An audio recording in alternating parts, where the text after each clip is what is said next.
आज हम बात करेंगे तीन मशहूर भोजपुरी गायकों की, अवधेश प्रेमी यादव, मिठू मार्शल और धनंजय धड़कन।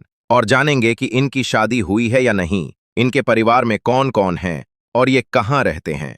तो आइए वीडियो को शुरू से अंत तक जरूर देखें। अवधेश प्रेमी यादव जी भोजपुरी के ग्राउंड स्टार कहे जाने वाले अवधेश प्रेमी यादव जी की शादी हो चुकी है। उनकी पत्नी का नाम है काजल यादव। अवधेश प्रेमी यादव के दो बेटे और एक बेटी हैं। हर साल उनके गाने सुपरहिट होते हैं और लाखों लोगों के दिलों पर राज करते हैं। वो बिहार के घोड़ा सहन के रहने वाले हैं। मिठू मार्शल दूसरे नंबर पर आते हैं। शानदार गायक मिठू मार्शल, इनकी भी शादी हो चुकी है और उनकी पत्नी का नाम है सोहना। मिठू मार्शल के एक बेटा है। उन्होंने भोजपुरी संगीत जगत को कई हिट गाने दिए हैं। वो मोतिहारी जिले के रहने वाले हैं। धनंजय धड़कन जी तीसरे नंबर पर हैं।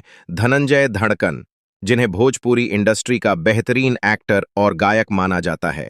इनकी भी शादी हो चुकी है और इनकी पत्नी का नाम भी काजल है। हालांकि अभी तक इनके कोई संतान नहीं है, ना बेटा ना बेटी। धनंजय धड़कन बिहार के लाल बेगिया क्षेत्र के निवासी हैं। दोस्तों, अगर आपको ये जानकारी पसंद आई हो तो चैनल को सब्सक्राइब, लाइक और शेयर जरूर करें। और ऐसे ही भोजपुरी कलाकारों की जिंदगी से जुड़ी जानकारियों के लिए हमारे साथ जुड़े रहें।